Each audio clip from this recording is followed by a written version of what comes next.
বিজ্ঞান যত উন্নত আর বিকশিত হচ্ছে, মানুষগুলি ততই কোরআন বুঝতে সহজ হয়ে যাচ্ছেন। সুবহানাল্লাহ পড়েন। ফর এক্সাম্পল হিসাবে আপনাদেরকে দেই, how the universe was created. এই দুনিয়া, আসমান, জমিন, গ্যালাক্সি কিভাবে তৈরি হলো। আপনারা যারা জেনারেল লাইনে পড়াশোনা করেছেন, আপনারা স্টিফেন হকিং এর একটি থিওরির কথা শুনেছেন, বিগ ব্যাং থিওরির কথা। স্টিফেন হকিং তার বিগ ব্যাং থিওরির মধ্যে আজকে থেকে 2 থেকে 300 বছর আগের ইতিহাস বলেছেন, দুনিয়া সব কিছু একত্রিত ছিল একটা গ্যাসীয় কণার মতো। আপনি তো মজলিসপুর মাদ্রাসার মধ্যে আপনার সন্তানকে ভর্তি করতে চান না, পড়াতে চান না। আপনি মাদ্রাসার মধ্যে আপনার সন্তানকে পড়াইলে চিন্তা করেন আপনার সন্তান কাঠমোল্লা হবে। শুনে রাখেন, দুনিয়ার যত বিজ্ঞান উন্নত হয়েছে, এই কোরআন থেকে তারা বিখ্যার্থনীর মতো হাত পেতে বিজ্ঞান উন্নত হয়েছে। ঠিক কিনা বলেন? স্টিফেন হকিং মানুষদেরকে জানিয়েছেন দুনিয়া একত্রিত ছিল, আসমান জমিন সবকিছু একত্রিত ছিল। কোনো একটি ব্লাস্ট হওয়ার কারণে আসমান জমিন সবকিছু আলাদা হয়ে গিয়েছে। আপনি জানলে অবাক হবেন, আপনার সন্তানকে আপনি মাদ্রাসায় শিক্ষা দেন না। আজ থেকে ১৫০০ বছর আগে আল্লাহ রাব্বুল আলামিন এই কোরআনের মধ্যে বিগ ব্যাং থিওরির কথাটাও মানুষদেরকে বলে দিয়েছেন। সুবহানাল্লাহ। আল্লাহ রাব্বুল আলামিন কোরআন নাযিল করার মাধ্যমে দুনিয়ার মানুষদেরকে জানালেন, আমাদের সমাজের কিছু মানুষ আছে বিজ্ঞান শিক্ষার কারণে মাদ্রাসাকে দেখতে পারে না। আমাদের সমাজের কিছু উচ্চ শিক্ষিত মানুষ আছে বিজ্ঞান শিক্ষার কারণে হুজুরদেরকে কাঠমোল্লা বলে গালি দেয়। আপনি যে স্যাটেলাইট উন্নত হওয়ার কারণে বিগ ব্যাং থিওরির কথা মাত্র আপনি 400 বছর আগে জেনেছেন, আপনি জানলে অবাক হবেন। রব্বুল আলামিন কোরআনুল কারীমের সূরাতুল আম্বিয়া এর 30 নম্বর আয়াতে এই বিগ ব্যাং এর প্রমাণ ১৫০০ বছর আগে আল্লাহ কোরআনের মধ্যে দিয়েছেন। সুবহানাল্লাহ। আল্লাহ রাব্বুল আলামিন বলেন, আওয়ালাম ইয়ারাল্লাযীনা কাফারু আন্নাস সামাওয়াতি ওয়াল আরদা কানাতা রাতকান ফাফাতাকনাহুমা।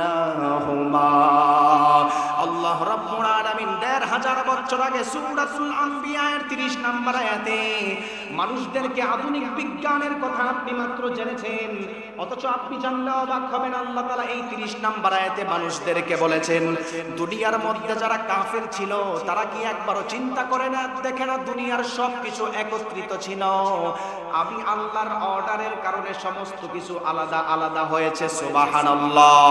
আপনি তো বিগ ব্যাং থিওরি নিয়ে সমাজে হুজুরদেরকে গালি দেন। আপনাদেরকে বিগ ব্যাং থিওরিটা আরো ক্লিয়ার করার জন্য আমি সূরাতুল হামিম সাজদার কয়েকটা আয়াত আপনাদের সামনে শোনালে আর আপনি বুঝতে পারবেন। রব্বুল আলামিন ১৫০০ বছর আগে দুনিয়া সৃষ্টির ইতিহাস সূরাতুল হামিম সাজদার মধ্যে জানালেন, সুম্মাস্তাওয়া ইলাস সামাই ওয়া হিয়া দুখানুন ফাকালা লাহা ওয়ালিল আরদি ইতিয়া তাওআন আও কারহা قالتا آتينا طائعين। আল্লাহ রাব্বুল আলামিন এই আয়াতের মধ্যে দুনিয়ার সৃষ্টির ইতিহাসের কথা জানালেন। দুনিয়ার সবকিছু একত্রিত ছিল, আমি আল্লাহ যখন আসমানের দিকে মনোনিবেশন করলাম, আমি আল্লাহ যখন জমিনের দিকে মনোনিবেশন করলাম, ইচ্ছায় অনিচ্ছায় সবকিছু আলাদা আলাদা হয়ে গিয়েছে। আপনি জানলে অবাক হবেন, এই 2টা আয়াত রিসার্চ করে বড় বড় বিজ্ঞানীরা ইসলামের ছায়াতলে চলে এসেছেন। সুবহানাল্লাহ। কোরআন সারা পৃথিবীর মধ্যে সবচাইতে দামি হওয়ার 3য় নম্বর কারণ হচ্ছে there is no contradiction between the holy book Quran and science। কোরআন এবং বর্তমান আধুনিক বিজ্ঞানের মধ্যে কোনো দ্বন্দ্ব নেই। এর অন্যতম আরেকটা প্রমাণ আপনার শরীর থেকে উদাহরণ দেই, আমাদের 2 হাতে আঙ্গুল আছে কয়টা? আরো জোরে বলেন, আমার কথা বুঝতেছেন না আপনারা? কেন আপনি মাদ্রাসায় এই আনোয়ারুল উলুম মাদ্রাসায় সন্তানকে দিবেন? আজকে বলে যায় 2 হাতে আঙ্গুল আছে কয়টা? আরো জোরে বলেন। 10টা। আপনি তো মিয়া জন্মগত মুসলমান, কুল্লু মাউলুদিন ইউলাদু আলাল ফিতরাতিল ইসলাম। আমরা জন্মগতভাবে মুসলমান। আমাদের দুনিয়াতে এখন কনভার্টেড মুসলিম বেড়ে গিয়েছে যারা ইসলাম নিয়ে স্টাডি করে। আপনি জানলে অবাক হবেন 1856 সালের আগে এই যে আমাদের হাতে ফিঙ্গারপ্রিন্ট, আরবিতে যেটাকে বাসমাত বলা হয়, ইংলিশে যেটাকে ফিঙ্গারপ্রিন্ট বলা হয়, বাংলাতে যেটাকে আঙ্গুলের ছাপ বলা হয়। আপনি যদি এখন মস্তিষ্কপুর কোনো একটা রাস্তার মধ্যে জায়গা ক্রয় কিনতে চান, দেখবেন সেখানে হাতের ছাপের দরকার আছে না নাই? আরো জোরে বলেন। আছে। বিভিন্ন দেশে চোখের প্রিন্ট নেয়, পায়ের প্রিন্ট নেয়, ঠোঁটের প্রিন্ট নেয়, জিহ্বার প্রিন্ট নেয়। 1856 সালের আগে দুনিয়ার মানুষ, দুনিয়ার বিজ্ঞান, আধুনিক বিজ্ঞান, স্যাটেলাইটের বিজ্ঞান, ফিঙ্গারপ্রিন্টের কথা জানতো না। ব্রিটিশ বিজ্ঞানী উইলিয়াম হার্সার 1856 সালে মানব দেহের উপর রিসার্চ করার পরে তিনি জানিয়েছেন মানুষদেরকে আল্লাহ তাআলা এমন একটা অঙ্গ দিয়েছেন যেই অঙ্গের রেখা 900 কোটি মানুষ একজনের সাথে আরেকজনের কোনো মিল নাই। সুবহানাল্লাহ পড়েন। আপনি জানলে অবাক হবেন, আপনি 1856 সালে জানছেন ফিঙ্গারপ্রিন্টের কথা, দুনিয়ার মানুষের আগে জানতো না বিজ্ঞানের ভাষায়। কিন্তু আল্লাহ রাব্বুল আলামিন 1500 বছর আগে সূরাতুল কিয়ামা এর 3 এবং 4 নাম্বার আয়াতে এই ফিঙ্গারপ্রিন্টের তথ্য মানুষদেরকে দিয়েছেন। সুবহানাল্লাহ। আল্লাহ রাব্বুল আলামিন কোরআনুল কারীম নাযিল করার মাধ্যমে দুনিয়ার মানুষদেরকে জানালেন আয়াহসাবুল ইনসানু আল্লান নাজমা'a ইযামা বালা কাদিরিনা আলা আন নুসাউইয়া বানানা। আল্লাহ রাব্বুল আলামিন এই আয়াতের মধ্যে 1500 বছর আগে ফিঙ্গারপ্রিন্টের তথ্য জানালেন। আপনি তো আজকে মাদ্রাসার মধ্যে আপনার সন্তানকে দিতে চান না, আপনি তো আপনার সন্তানকে ইসলামী শিক্ষায় দিতে চান না। আপনি মনে করেন হুজুররা কোনো বিজ্ঞান সম্পর্কে তাদের কোনো ধারণা নাই। আপনি জানলে অবাক হবেন 1500 বছর আগে আল্লাহ তাআলা সূরাতুল কিয়ামা এর 3 এবং 4 নাম্বার আয়াতে ফিঙ্গারপ্রিন্টের কথাটাও মানুষদেরকে জানিয়েছেন। সুবহানাল্লাহ। এই কোরআন সারা পৃথিবীর মধ্যে দামি হওয়ার অন্যতম কারণ হলো আমাদের সমাজের শিক্ষিত মানুষরা এখনো পর্যন্ত দ্বিধাদ্বন্দ্বে লেগে আছে।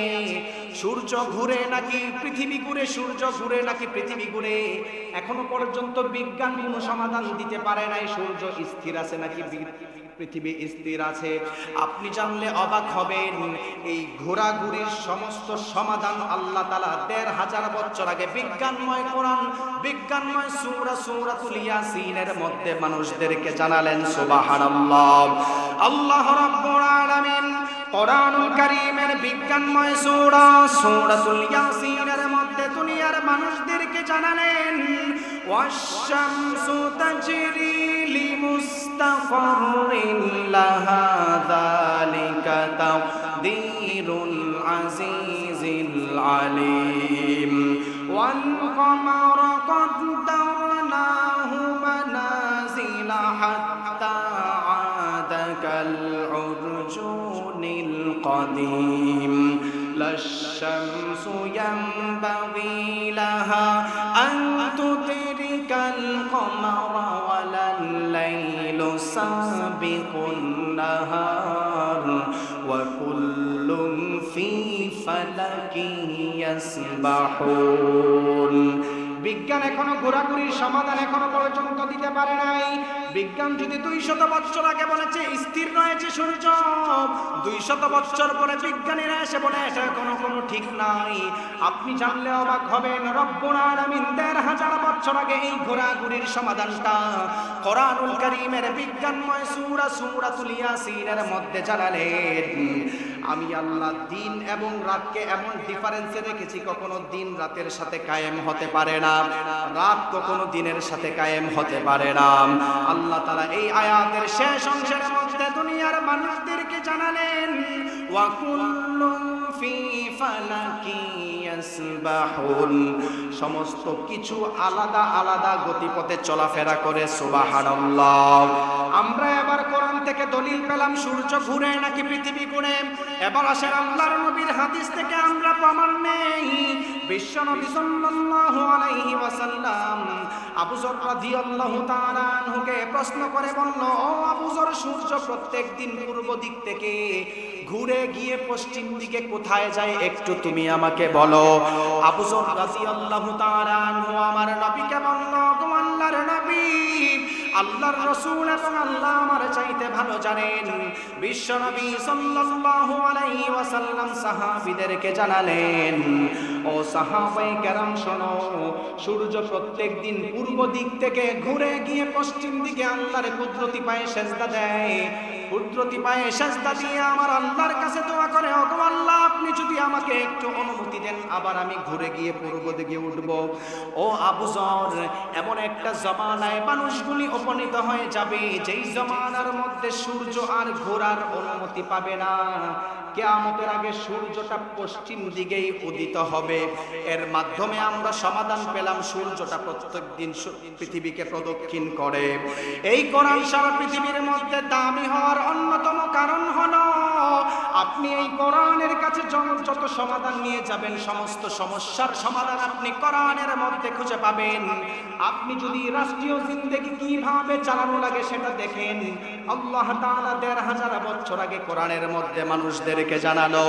আপনি যদি আপনার সামাজিক চিন্তাধারা কিভাবে চলাফেরা করবেন সেটাও আপনি কোরআনের দিকে তাকান, সেই কোরআনের মধ্যে সমাধান পাবেন। সুবহানাল্লাহ। কোরআন সারা পৃথিবীর মধ্যে সবচাইতে দামি। আধুনিক বিজ্ঞানের সাথে কোনো দ্বন্দ্ব নাই। অন্যতম আরেকটা উদাহরণ দেই। এই যে এখানে যতগুলো মানুষ, মনে করেন কেউ যদি অসুস্থ হয়, আমরা সবাই হসপিটালে যাই কি যাই না? আরো জোরে বলেন, আমার কথাগুলি বুঝতেছেন? হুজুর চলে আসতেছে, সংক্ষিপ্ত সময়। এই যে আধুনিক চিকিৎসা বিজ্ঞান, আধুনিক চিকিৎসা বিজ্ঞান উন্নত কখন থেকে হয়েছে আপনি জানলে অবাক হবেন। আমাদের সমাজের মানুষ এখনো জানে যে আধুনিক চিকিৎসা বিজ্ঞান হয়তো কোনো খ্রিস্টান ব্যক্তি পৃথিবীতে তৈরি করেছেন। না, এটা ভুল। আধুনিক চিকিৎসা বিজ্ঞান সর্বপ্রথম দুনিয়ার মধ্যে চালু করেছেন আবুল কাসেম জাহরাবি, স্পেনের একজন বড় মুহাদ্দিস, যিনি বিজ্ঞানী ছিলেন। বলেন সুবহানাল্লাহ। আবুল কাসেম জাহরাবি রাহমাতুল্লাহ আলাইহি যখন আধুনিক চিকিৎসা বিজ্ঞানের উপর 30 খণ্ড কিতাব লিখেছেন, 30 খণ্ড কিতাব লেখার সময় উনি প্রেসক্রিপশন দিত, সেখানে বিসমিল্লাহ লিখে। কি লিখে দিত? বিসমিল্লাহ লিখে সেখানে চিকিৎসা দিত। আপনি একটু হসপিটালে যাবেন, আপনি খেয়াল করবেন, আপনাকে যখন ডক্টর সাহেব প্রেসক্রিপশন দেয়, সেই প্রেসক্রিপশনের মধ্যে RX কর্নারের মধ্যে লেখা থাকে। লেখা থাকে কি থাকে না? আরো জোরে বলেন। থাকে। কই একদিনও তো আপনি জিজ্ঞেস করেন নাই যে স্যার আপনি মাথা ব্যথার কারণে নাপা দিলেন, আপনি অমিপ্রাজল দিলেন, গ্যাস্ট্রিকের ওষুধ দিলেন, অন্যান্য অ্যান্টিবায়োটিক ট্যাবলেট আমাদেরকে দিলেন, কিন্তু এই প্রেসক্রিপশনের এখানে যে RX লিখলেন, এটার মিনিং কি? কোনোদিন জিজ্ঞেস করেছেন? কোনোদিন জিজ্ঞেস করা হয়েছে? কোনোদিন জিজ্ঞেস করা হয় নাই। আপনি জানলে অবাক হবেন, আবুল কাসেম জাহরাবি রহমতুল্লাহ আলাইহি যখন সর্বপ্রথম চিকিৎসা বিজ্ঞানের উন্নতি করেছিলেন, সর্বপ্রথম তিনি চিকিৎসা বিজ্ঞানের মধ্যে বিসমিল্লাহ লিখে প্রেসক্রিপশন লিখতেন। আর আমাদের সমাজের মানুষ ইহুদি খ্রিস্টানদের কালচারে পরিণত হওয়ার কারণে যারা এখনো পর্যন্ত MBBS, FCPS, FRCS ডক্টরেট নেই, বাহির থেকে মুসলিমের সন্তানগুলি দেশে আইসা RX লিখে তারা প্রেসক্রিপশন দেয়। এবার আসেন, RX এর মিনিং কি? আপনি গুগলে সার্চ করে দেখতে পারবেন। এই RX হচ্ছে মিশরীয় একটি দেবীকে অনুসরণ করা হয়, নাউজুবিল্লাহ বলেন। যেই দেবীর দ্বারা উদ্দেশ্য ছিল ওই সমস্ত মানুষের, যেই মানুষ এই দেবীর কাছে প্রতি বছর একবার গিয়ে পানা চাইতো, তার আর কোনোদিন অসুখ হবে না, নাউজুবিল্লাহ বলেন। আপনি জানলে অবাক হবেন, আবুল কাসেম জাহরাবি রহমতুল্লাহ আলাইহি বিসমিল্লাহটাকে ইহুদি খ্রিস্টানরা এটাকে পরিবর্তন করে মুসলিমদেরকে পিছনে ফেলেছে।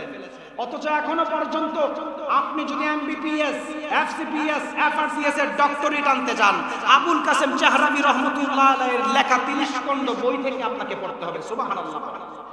এজন্য মুসলিম ডাক্তার যারা রয়েছেন তাদের কাছে আবদার হচ্ছে RX কে আমরা বাদ দিয়ে বিসমিল্লাহ লিখে আমরা আমাদের প্রেসক্রিপশন লিখব। আপনি জানলে অবাক হবেন, আপনি 5 ওয়াক্ত নামাজ পড়েন না ঠিক মতো, 5 ওয়াক্ত নামাজ আপনি ঠিক মতো পড়েন না। ইমাম সাহেব যখন, আপনাদের প্রিন্সিপাল সাহেব যখন নামাজের বয়ান করে আপনাদের কাছে ভালো লাগে। আধুনিক বিজ্ঞান উন্নত হওয়ার কারণে মানুষদেরকে জানাইছে 5 ওয়াক্ত নামাজ যেই ব্যক্তি প্রত্যেকদিন পড়তে পারে ওই মানুষটা কখনো ক্যান্সারের সাথে সম্পৃক্ত হয় না। সুবহানাল্লাহ বলেন। ওই মানুষটার কখনো পর্যন্ত ব্রেইন স্ট্রোক হয় না। পাকিস্তানের একজন বিখ্যাত ডক্টর মাজেদ-জামান ওসমানী, উনি ইউরোপের একটা ইউনিভার্সিটির মধ্যে ফিজিওথেরাপির উপর শিক্ষা নেওয়ার জন্য গিয়েছেন। উনি গত ৩-৪ বছর আগে মানুষদেরকে জানিয়েছেন, আমি যখন ফিজিওথেরাপির উপর শিক্ষা নিতে ইউরোপের একটা ইউনিভার্সিটিতে গিয়েছিলাম, সেখানে কিছু কিছু মানুষ এসে ডক্টর সাহেবদেরকে বলেন, স্যার আমার তো বুকের ব্যথা, আমার তো হার্টের সমস্যা, আমার তো মাথা ব্যথা, আমি কি করতে পারি? ডক্টর মাজেদ-জামান ওসমানী বলেছেন, ওই দেশের ইহুদি খ্রিস্টান যারা ডাক্তার আছে এখনো পর্যন্ত মুসলিম ধর্মের নামাজের ব্যায়ামটা মানুষদেরকে শিক্ষা দেয়। সুবহানাল্লাহ। আল্লাহ রাব্বুল আলামিন কোরআন নাযিল করার মাধ্যমে দুনিয়ার মানুষদেরকে জানালেন, আমি আল্লাহ এই কোরআন নাযিল করার মাধ্যমে দুনিয়ার মানুষদেরকে হেদায়েতের গাইডলাইন দিয়েছি, সমস্ত সমাধান দিয়েছি। আপনি জানলে অবাক হবেন, যেই মানুষগুলি দুনিয়ার মধ্যে কোরআন পাওয়ার পরে কোরআনকে মানে নাই, যেই মানুষগুলি দুনিয়ার মধ্যে কোরআন পাওয়ার পরে কোরআনকে জানে নাই, ওই মানুষদেরকে আল্লাহ তাআলা দুনিয়া এবং আখিরাতের মধ্যে 3টা শাস্তি দিবেন। বলেন কয়টা? আরো জোরে বলেন কয়টা? যেই মানুষ কোরআন পাওয়ার পরে কোরআন শিখে নাই, যেই মানুষ কোরআন পাওয়ার পরে কোরআনকে মানে নাই, 3টা শাস্তি দেওয়া হবে। বলেন কয়টা? 1 নাম্বার, যেই মানুষ মাদ্রাসা শিক্ষাকে ব্যঙ্গ করেছে। 1 নাম্বার, যেই মানুষ ওলামায়ে কেরামদেরকে গালি দেয়, যেই মানুষ কোরআনকে দেখলে গালি দেয়, ওই মানুষটার জিন্দেগিতে কখনো সুখ শান্তি থাকবে না।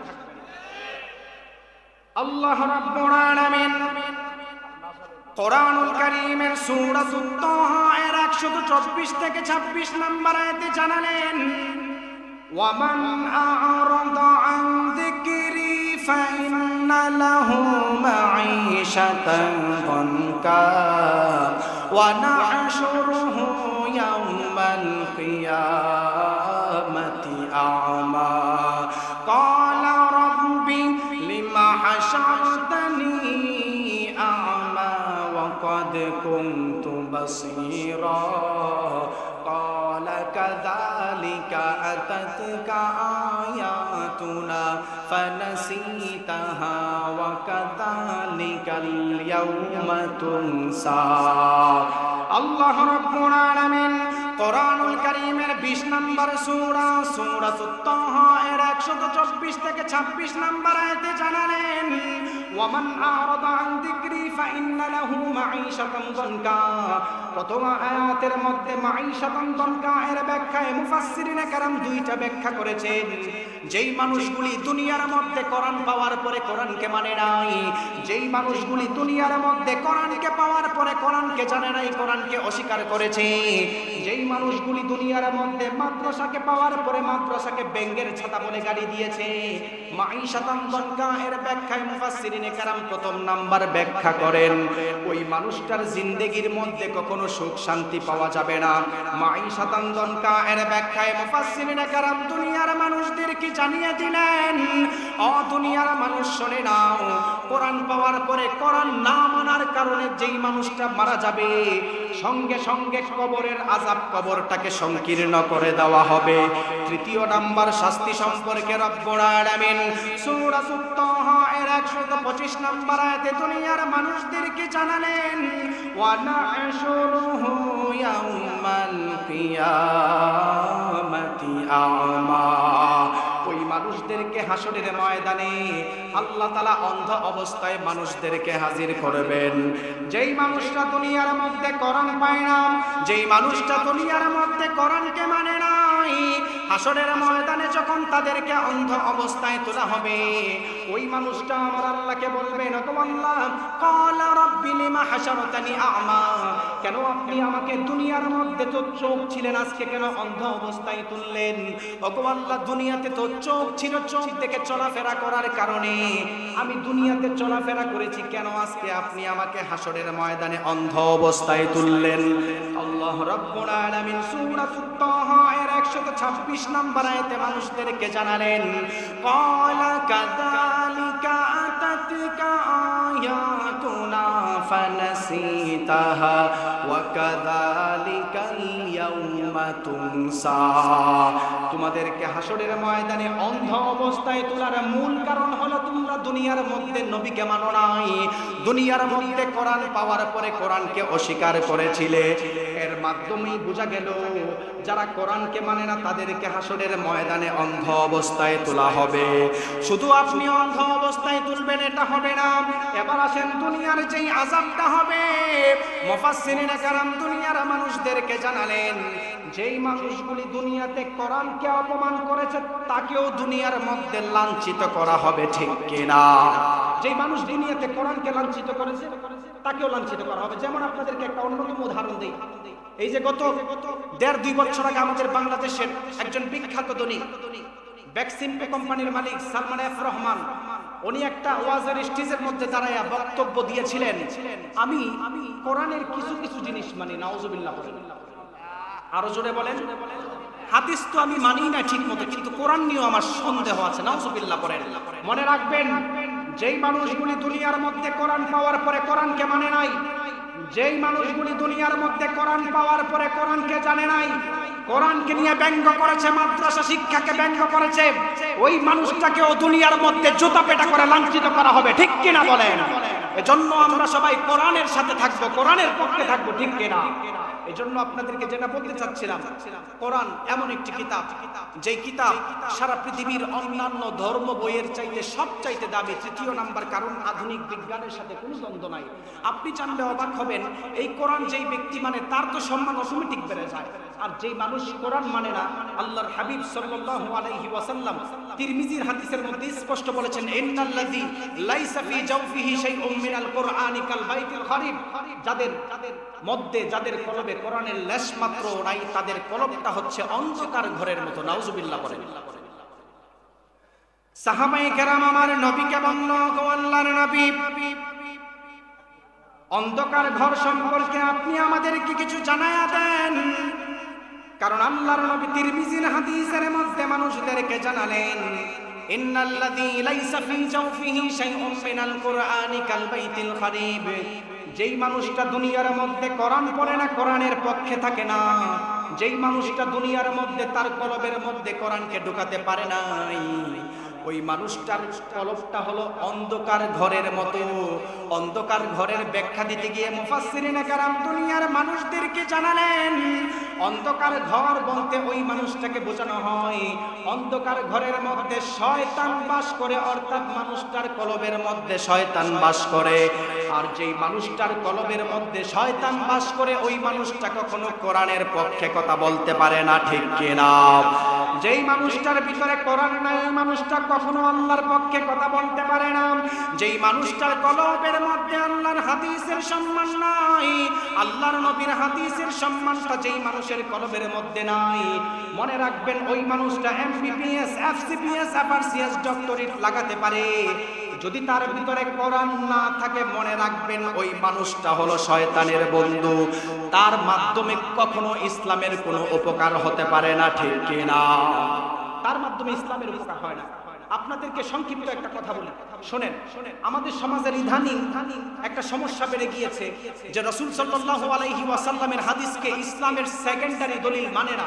একদল কিছু মানুষ এরকম আছে, অর্থাৎ শুধু কোরআনকে দলিল মানে, ইসলামের দলিল হিসেবে কোরআন, সুন্নাহ, ইজমা, কিয়াস, রাসূল সাল্লাল্লাহু আলাইহি ওয়াসাল্লামের হাদিসকে একটাও ইসলামের দলিল মানতে চায় না। এরকম কিছু শিক্ষিত সমাজ এখন আমাদের সমাজে বের হয়ে গিয়েছে, তাদেরকে আহলে কোরআন বলে, ঠিক কিনা বলেন?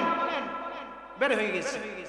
আরেকদল মানুষ আছে দুনিয়ার মধ্যে ফিকহে ইসলামীকে ইসলামের কোনো কালচার মনে করে না।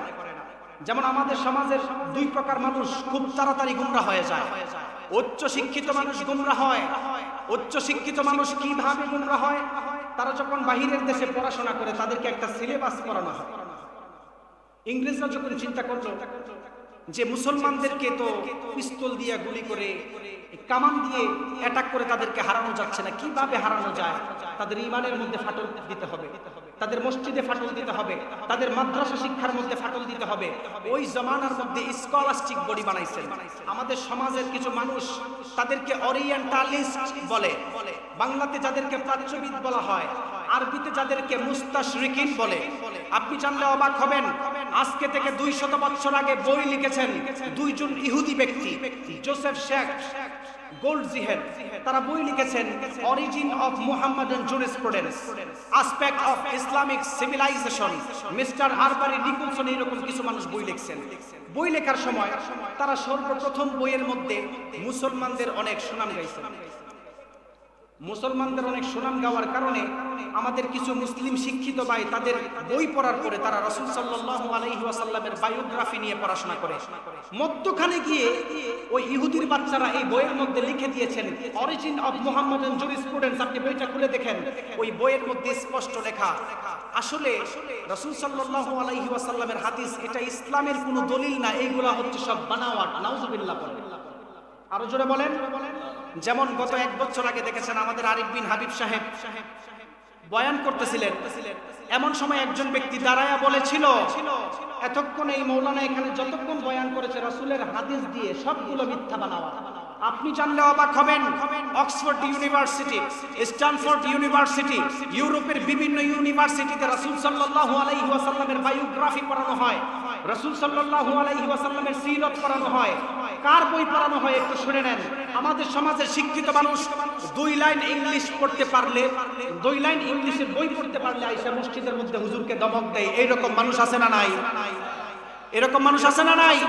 আমাদের সমাজের কিছু মানুষ আছে 3 লাইন ইংলিশ পড়তে পারে, মসজিদের মধ্যে আয়েশা বলে হুজুর আমি তো অমুক প্রাচ্যবিদের বই, ওরিয়েন্টালিস্টের বই, মুস্তাশরিকিনের বই পড়েছি, সেখানের মধ্যে তো লেখা আছে আপনার থেকে ভালো জানে রাসূলের হাতের দলিল না। নাউজুবিল্লাহ বাড়িতে গিয়ে বলিয়েন। এরকম ফেতনা সমাজে বেড়ে গিয়েছে আহলে কোরআন।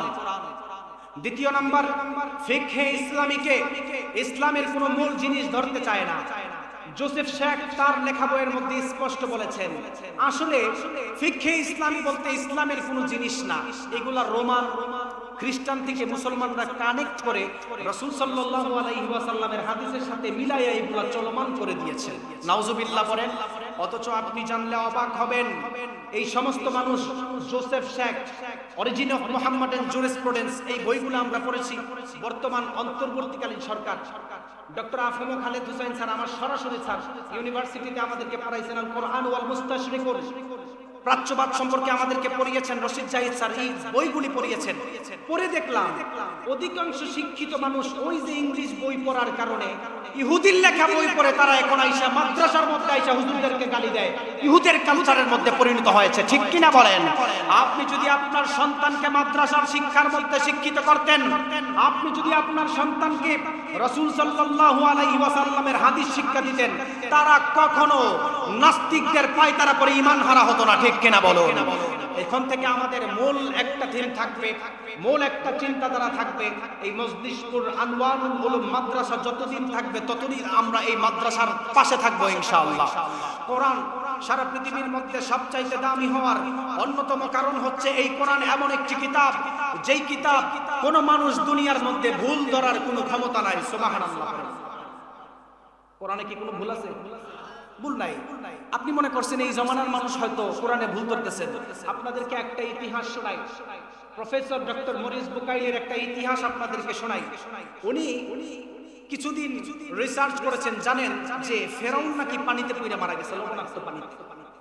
ফ্রান্সের একজন doctor, professor doctor Morris Bucaille, উনি ফ্রান্সের প্রেসিডেন্ট ফ্রান্স ওয়ামিত্রাকে বললেন আপনি ফেরাউনের লাশটাকে মিশর থেকে একটু প্যারিসে আনেন।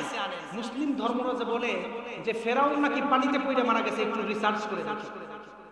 আপনি জানলে অবাক হবেন, প্রফেসর ডক্টর মরিস বুকাইলি যখন ফেরাউনের লাশ নিয়ে রিসার্চ করতে থাকেন, এক সময় সত্যিই প্রমাণ হলো ফেরাউন লবণাক্ত পানিতে পড়ে মারা গেছে। প্রফেসর ডক্টর মরিস বুকাইলি যখন রিসার্চ করতে লাগলেন, ফেরাউনের লাশ রিসার্চ করার পরে যখন প্রমাণ পেল, ওনার সহকারী বলল স্যার আপনি তো ১৫০০ বছর পরে এই ইতিহাসটা জেনেছেন। ৩০০০ বছর আগে ফেরাউন মারা গিয়েছে, ১৫০০ বছর পরে কে এই কিতাবের মধ্যে ঢুকাইয়া দিল? প্রফেসর ডক্টর মরিস বুকাইলি চিন্তা করলো হয়তো কোরআনের মধ্যে কোনো ভুল আছে, আমি একটু আরবি ভাষায় কোরআনকে ট্রান্সলেট করব। সর্বপ্রথম তিনি ইংলিশ ভাষায় কোরআনকে ট্রান্সলেট করলেন। মাদার ল্যাঙ্গুয়েজে কোরআন ট্রান্সলেট করার পরে কোনো কোরআনের মধ্যে ভুল ধরতে পারেন নাই। সুবহানাল্লাহ। উনি তখন চিন্তা করলেন আমি ফ্রান্সেস ভাষায় কোরআনকে আমি ট্রান্সলেট করে পড়ব। ফ্রান্সের ভাষায় কোরআন ট্রান্সলেট করার পরে কোরআনের মধ্যে কোনো ভুল ধরতে পারেন নাই। উনি চিন্তা করলেন আরব দেশে গিয়ে আমি আরবি ভাষা শিক্ষা করব। আরবি ভাষা শিক্ষা করে আরবি ভাষা যদি শিখতে পারি, কোরআনের ভাষা শিখতে পারলে আমি ভুল ধরতে পারবো। আপনি জানলে অবাক হবেন, প্রফেসর ডক্টর মরিস বুকাইলি যখন আরবি ভাষা শিখেন, কোরআন রিসার্চ করে কোরআনের মধ্যে কোনো ভুল ধরতে পারে নাই, বরং নিজের জিন্দেগির সমস্ত ভুলগুলি উঠে এসেছেন। উনি সঙ্গে সঙ্গে ঘোষণা করে ইসলামের ছায়াতলে এসেছেন। সুবহানাল্লাহ। এই কোরআন এমন একটি অন্যতম কিতাব, আপনি জানলে অবাক হবেন। আল্লাহর কিতাব এমন একটি দামি কিতাব, যেই কিতাবের কাছে কোন নাদান মানুষও যদি কোরআনের কাছে নিজের মাথাকে ঝুঁকিয়ে দেয়, ওই মানুষটাকে আল্লাহ দুনিয়ার মধ্যে সম্মানিত করে ফেলে। তার অন্যতম একটা উদাহরণ আপনাদেরকে দেই। এই যে দেখুন কাগজের সাথে অক্ষরগুলি, কাগজের সঙ্গে অক্ষরগুলি লাগার কারণে আমরা কাগজকে সম্মান করি। অর্থাৎ কোরআনের গিলাফের সঙ্গে কাপড়টা যখন কোরআনের গিলাফে পরিণত হয়ে যায়, আমরা সেই গিলাফকেও সম্মান করি। এই টুপিটা যখন কোরআনের সঙ্গে লাগে, আমরা সেই টুপিকেও সম্মান করি। ঠিক কিনা বলেন? এই কোরআন এমন একটি কিতাব, সেই জিনিস আসবে অটোমেটিক সম্মান পাবে। এই কাঠের সাথে কোরআনকে রাখার কারণে রিহালের দাম বাড়ছে কি বাড়ছে না? আরো জোরে বলেন। ওলামায়ে কেরামের দাম কোরআনের সঙ্গে লাগার কারণে বাড়ে কি বাড়ে নাই? এখানে কি কোনো নাস্তিকদেরকে বৈশা বক্তব্য দেওয়ার জন্য আল্লাহ তাআলা এই মঞ্চগুলি তৈরি করে দিয়েছেন? কোন নাস্তিকদেরকে এই সমস্ত মঞ্চে আসার জন্য বলেন নাই। যারা সত্যিকারের কোরআন জানে, রাসূলের হাদিস মানে, তারাই এই সমস্ত মঞ্চ থেকে কথা বলবেন। ঠিক কিনা বলেন? কোন নাস্তিকদেরকে এই সমস্ত মঞ্চে আর দেওয়া যাবে না। দেখুন কোরআনের সাথে সম্পৃক্ত হওয়ার কারণে কাপড়ের সম্মান বাড়ছে। কোরআনের সাথে সম্পৃক্ত হওয়ার কারণে আলেম ওলামাদের সম্মান বেড়েছে। এখনো পর্যন্ত আপনি যদি আপনার সন্তানকে কোরআনের সাথে সম্পৃক্ত করতে পারেন, আল্লাহ তাআলা আপনার সন্তানকে সম্মানী বানায় দিবেন। সুবহানাল্লাহ। পড়েন, আপনাদের জানলে অবাক হবে।